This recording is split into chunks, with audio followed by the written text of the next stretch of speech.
الحمد لله حمدا كثيرا طيبا مباركا فيه كما يحب ربنا ويرضى، والصلاة والسلام على نبينا وقدوتنا محمد وعلى آله وأصحابه وسلم تسليما كثيرا. اللهم لا علم لنا إلا ما علمتنا إنك أنت العليم الحكيم. يا معلم آدم وإبراهيم علمنا، ويا مفهم سليمان فهمنا، ونعوذ بك اللهم أن أقول فيك ما ليس لي به علم فأضل وأضل. ثم ما بعد، السلام عليكم ورحمة الله وبركاته። ዛሬ ከምናያቸው ጥያቄዎች የመጀመሪያው ተውሂድና ሽርክን ያብራሩልኝ። አቂዳስ ማለት ምን ማለት ነው? ከተውሂድ ይለያል? እንዲሁም ሱናና ቢድዓን ያብራሩልኝ። ጀዛኩሙላህ ኸይር የሚል ጥያቄ ነው። ተውሂድ ብሎ ማለት አላህን ተባረከ ወተዓላ በአምልኮ በዒባዳ መነጠልና ብቸኛ ማድረግ ማለት ነው። ሁሉን ነገር የፈጠረው ያስገኘው አላህ ተባረከ ወተዓላ ብቻውን እንደሆነው ሁሉ እኛ የምንሰራቸው መልካም ስራዎችንም በሙሉ ለአላህ ብቻና ብቻ ልናደርጋቸው ይገባል። ከአላህ ጋር ሰማይን ምድርን የፈጠረ አለመኖሩን ልብና አቅል ያለው በሙሉ ያውቃል። ይሄን አምነን እንደምንቀበለው ሁሉ ሶላትን፣ መሐላን፣ ስለትን፣ ሌሎችንም የዒባዳ አይነቶችን ለአላህ ብቻ ማድረግ ተውሂድ ይባላል። ተውሂድ ሶስት ክፍሎች አሉት። አላህን ተባረከ ወተዓላ በአድራጊነቱ በፈጣሪነቱ ብቸኛ ማድረግ፣ በስምና በባህሪያቱ ብቸኛ ማድረግ፣ ለአላህ ተባረከ ወተዓላ ከሱ ጋር የሚሄዱ ከፍጡራን ጋር የማይመሳሰሉ ባህሪያት አሉት ብሎ ማመን። ሶስተኛውና ዋናው የተውሂድ ክፍል አምልኮ በሙሉ የሚገባው አላህ ብቻ ነው ብሎ ማመን ናቸው። ተውሂድ ማለት ኢስላም ማለት ነው፣ ኢማን ማለት ነው። ብዙ ሰዎች ተውሂድ የሚለው ቃል አዲስ ቃል ይመስላቸዋል። ቁርአን ላይ ሐዲስ ላይ የተጠቀሰ ቃል ቁል ሁወ አላሁ አሐድ ማለት ተውሂድን የሚገልጽ ነው። ላ ኢላሃ ኢላ አነ ፈዕቡዱን ፈወሒዱን ማለት ነው። አላህ ቁርአን ላይ ብቸኛ አድርጋቸው አምልኮኝ ብሏል። ይሄ ተውሂድ። ላ ኢላሃ ኢላላህ የሚለው ቃል ሐዲስ ላይ ተደጋግሟል። ተውሂድ ማለት ነው ላ ኢላሃ ኢላላህ ከአላህ በስተቀር እውነተኛ አምላክ የለም ማለት ነው። ሊመለክ የሚገባው ማንም የለም ማለት ነው። በአንዳንድ ዘገባዎች ነብዩ ሰለላሁ ዐለይሂ ወሰለም ወደ የመን ሊያስተምር የላኩትን ሶሐቢ የየመን ሰዎችን በመጀመሪያ ደረጃ አላህን በብቸኝነት እንዲያመልኩ መከራቸው፣ ወደ ተውሂድ ተጣራቸው ብለውታል። አንዳንድ የሐጅ ዘገባዎች ላይም ፈአሀለ ቢተውሂድ የሚል የጃብር ኢብኑ ዐብድላህ ቃል አለ። ከጥንት ጀምሮ ዑለሞች ኪታቡ ተውሂድ ያሉ ጽፈዋል። ተውሂድ የጀነት ቁልፍ ነው። ተውሂድን ይዞ አላህ ዘንድ ያልቀረበ የጀነት በር ሊከፈትለት አይችልም። የተውሂድ ተቃራኒ ሽርክ ሲሆን ሽርክ ማለት በአላህ ማጋራት ማለት ነው። የአላህ ሐቅ የሆነን ዒባዳ ከአላህ ውጭ ላለ አካል አሳልፎ መስጠት ማለት ነው። ለነቢይም ይሁን ለወልይም ይሁን ለድንጋይና እንጨትም ይሁን ሁሉም ያው የአላህ ሐቅ ለማንም ተስተላልፎ አይሰጥም። የአላህ ሐቅ የሆነን ዒባዳ ከአላህ ውጭ ላለ አካል አሳልፎ የሰጠ ሰው አሻርኳል ይባላል። ሽርክም እንደዚሁ የተለያዩ ክፍሎች አሉት። ትልቅና ትንሽ፣ ስውርና ግልጽ የሚል ተከፋፍሏል። ከአላህ ውጭ ላለ አካል ማረድ፣ ከአላህ ውጭ ላለ አካል መሳል፣ ከአላህ ውጭ ያለ አካልን ሩቅ ያለን የሞተን ጠብቀኝ፣ ድረስልኝ፣ ከጭንቅ አውጣኝ ማለት እነዚህ ሁሉ የሽርክ አይነቶች ናቸው። ትልቁ ሽርክ ከእስላም ያወጣል። የሰሩትን መልካም ስራ ያበላሻል። አኺራ ላይ እሳት ውስጥ እንዲዘወትሩ ያደርጋል። በመሆኑም እያንዳንዱ ሙስሊም ተውሂድን ሊያውቅ ሊተገበረው፣ ሽርክን ሊያውቅና ሊርቀው ይገባል። ተውሂድና አቂዳ ልዩነቱ ምንድነው የሚለውን በተመለከተ አቂዳ የሚለው ሰፊ ነው። ተውሂድ እዛ ውስጥ የሚካተት ነው። ተውሂድ ማለት የአላህን ተባረከ ወተዓላ ብቸኝነት አምኖ መቀበል፣ አላህ ተባረከ ወተዓላ ብቸኛ አምላክ ነው ብሎ ማመን ማለት ነው። በአድራጊነቱ በስምና በባህሪያቱ እንደዚሁ ደግሞ በአምላክነቱ አላህ ብቸኛ ነው ብሎ ማመን ተውሂድ ይባላል። አቂዳ የሚለው ሰፊ ነው። በአላህ ማመን፣ በመላእክቶች ማመን፣ በረሱሎች ማመን፣ በመጨረሻው ቀን ማመን፣ በቀደር ማመን፣ ሌሎችም ኢማን ውስጥ የሚካተቱ ነገሮችን የሚይዝ ነው። አቂዳ ጥሩም መጥፎም ሊሆን ይችላል። በጥቅሉ እንደ ስም አቂዳ ይባላል። ከዛ በኋላ ትክክለኛና የተበላሸ አቂዳ ተብሎ ይከፈላል። ተውሂድ ግን ከተባለ አላህን ተባረከ ወተዓላ በአምልኮ በስምና ባህሪያቱ በሩቡቢያው በፈጣሪነቱ መነጠልና ብቸኛ ማድረግ ማለት ነው። ተውሂድ አቂዳ ውስጥ የሚካተት ነው። ሱናና ቢድዓስ ልዩነቱ ምንድነው የሚለውን በተመለከተ ሱና ማለት የነብዩ ሰለላሁ ዐለይሂ ወሰለም መንገድ ፈለግ ማለት ነው።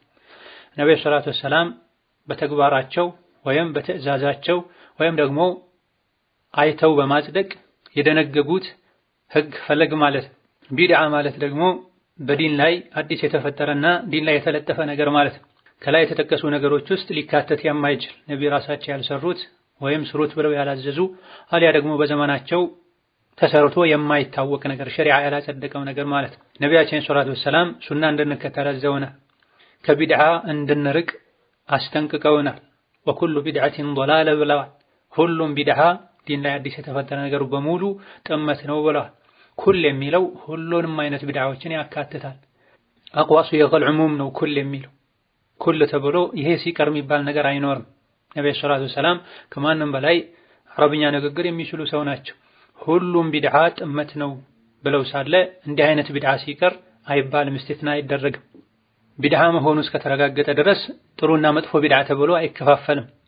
ከጊዜ በኋላ የመጣ ክፍፍል ነው ቢድዓን ጥሩ፣ መጥፎ፣ ዋጅብ፣ ሱና እያሉ መከፋፈል። ሰሐባና ታቢዒዎችም ቢሆን ከቢድዓ አስጠንቅቀዋል። አብዱላህ ብን ዑመር ሁሉም ቢድዓ ጥመት ነው ሰዎች መልካም ነው እንኳ ቢሉ ብለዋል። ሌላኛው ጥያቄ ዱዓ ሳደርግ አንዳንዴ ወንጀሌን እንድትምረኝ ብቻ ሳይሆን ወደ ሐሰናት እንድትቀይርልኝ ነው የምፈልገው ብዬ ዱዓ አደርጋለሁ። ይህ ድንበር ማለፍ ይሆናል?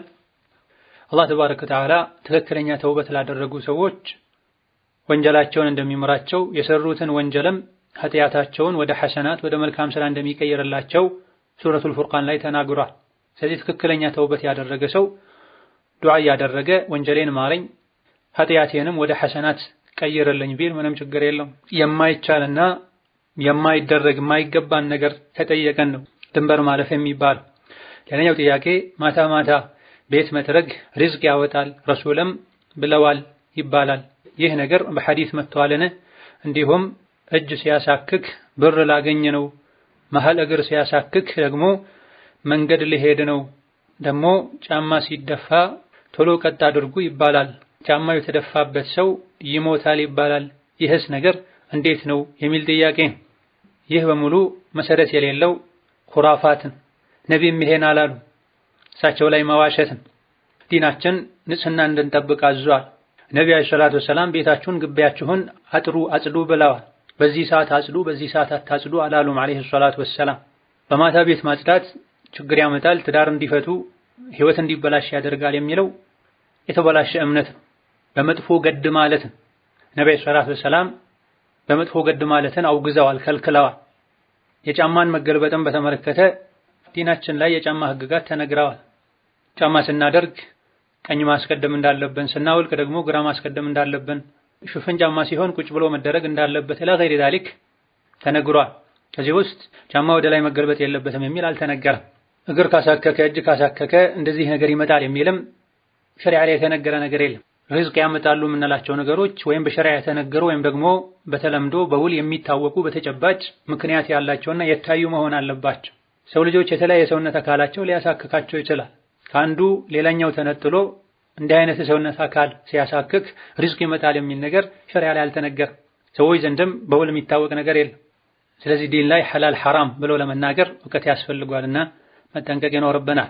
ሰዎች በአፈ ታሪክ ዝም ብለው የሚያወሩት ፈጥረው አልያ ደግሞ ከአያቶቻቸው የወረሱ የሚያወሩትን ነገር ዲን ላይ አምጥተን ልንለጥፈው አይገባም። ከዲን ጋር ያይዞ መናገር የሚቻለው ግልጽ የሆነ የቁርአን ወይም የሐዲስ ማስረጃ ሲኖር ብቻ ነው። ሌላኛው ጥያቄ በሰው ቤት የምንሰራ እህቶች ሙሉ ቀሚስ ለብሰን ኒቃብ ለብሰን ነው የምንሰራው። የእጅ ጓንትና ካልሲ የግድ መልበስ አለብን? ምንም አይመቸንም ጓንት ለብሰን መስራት ይህ እንዴት ይታያል የሚል ጥያቄ ነው። አጅነቢ ወንድ ከሌለ የፈለጉትን ነገር ለብሰው መስራት ይችላሉ። ወንዶች ካሉ ግን ሙሉ ልብስ መልበስ መቻል አለባቸው። ወንድ ካለበት አካባቢ መራቅ አለባቸው።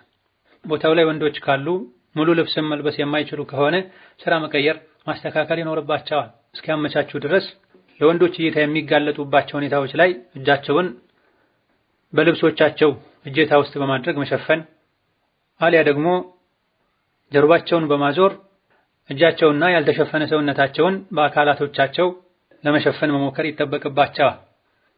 አላህ ባዘዛት መልኩ መልበስ የምትፈልግ ሴት ፊቷን እንደሚሸፈነው ሁሉ እጅና እግሯንም ከአጅነቢ መሸፈን አለባት።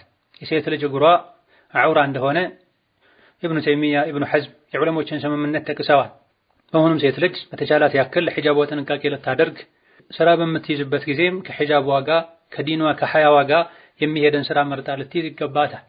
ሌላኛው ጥያቄ የኡድሒያ ገንዘብ ከውጭ ሀገር ልኮ በስሙ የሚደረግለት ሰው ፀጉሩንና ጥፍሩን መቁረጥ የለበትም ወይስ የሚሰጡት ብቻ ናቸው ህጉ የሚመለከተው የሚል ጥያቄ ነው። ውዱሕያ ማድረግ የሚፈልግ ሰው የዙል ሒጃ ጨረቃ ከታየበት ጊዜ ጀምሮ ዒድ ተሰግዶ ውዱሕያው እስኪታረድ ድረስ ጥፍሩንም ይሁን ፀጉሮቹን ማንሳት እንደሌለበት ነብዩ ሰለላሁ ዐለይሂ ወሰለም ተናግረዋል። ይህ ህግ የሚመለከተው ውዱሕያ የሚያደርገውን ግለሰብ ራሱን ነው። ውዱሕያ አድርግልኝ ተብሎ የተወከለን ሰው አይመለከትም፣ ለራሱ የሚያደርገው ውዱሕያ እስከሌለበት ድረስ። ስለዚህ ከውጭ ሰው ልከው ውዱሕያ እንዲደረግላቸው የሚፈልጉ ሰዎች ውዱሕያ ለራሳቸውም ጭምር ከሆነ የሚያስደርጉት እስኪታረድ ድረስ ፀጉር ጥፍራቸውን መንካት የለባቸውም።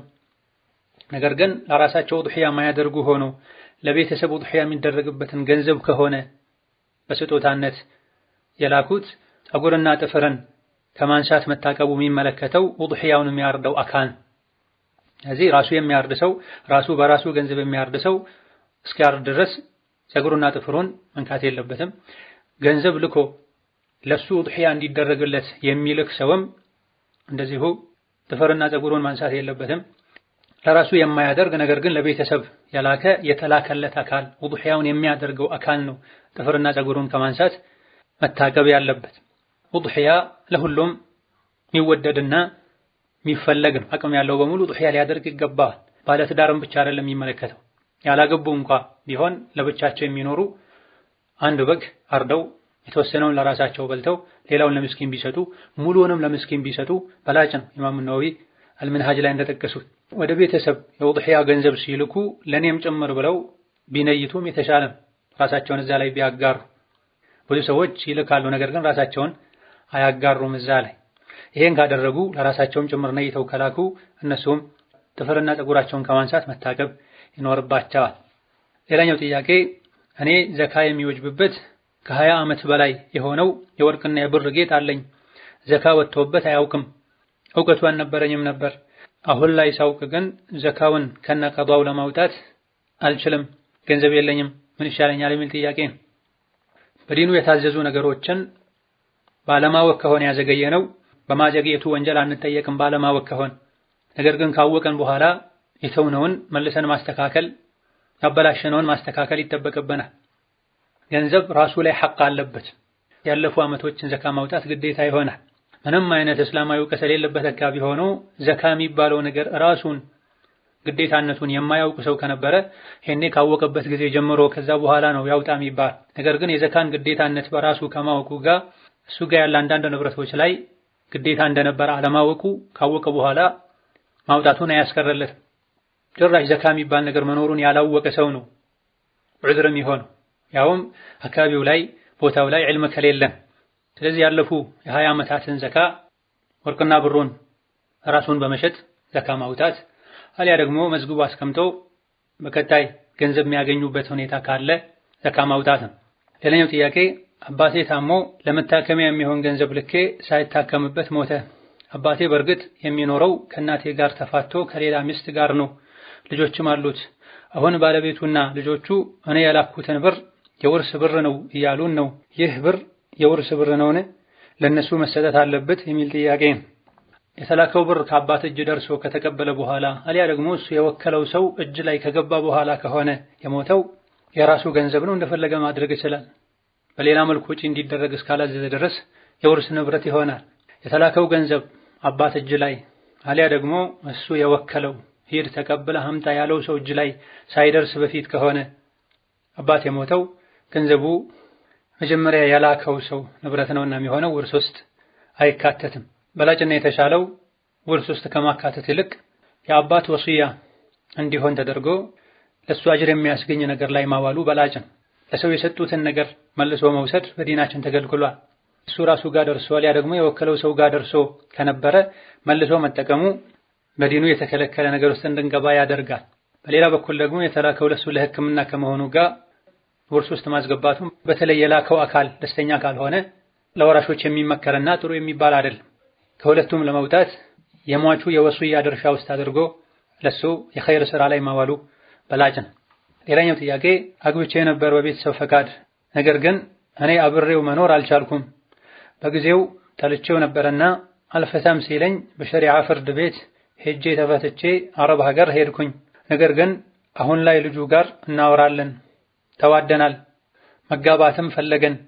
ቤተሰቦቼ ግን በሙሉ ተቃወሙ። ምን ማድረግ አለብኝ የሚል ጥያቄ። እነሱ አይሆንም ያሉበት ምክንያት መታወቅ አለበት። ከአኽላቅ አንፃር ከዲን አንፃር ችግር አለበት ብለው ከሆነ እሺ ልትተው ይገባል።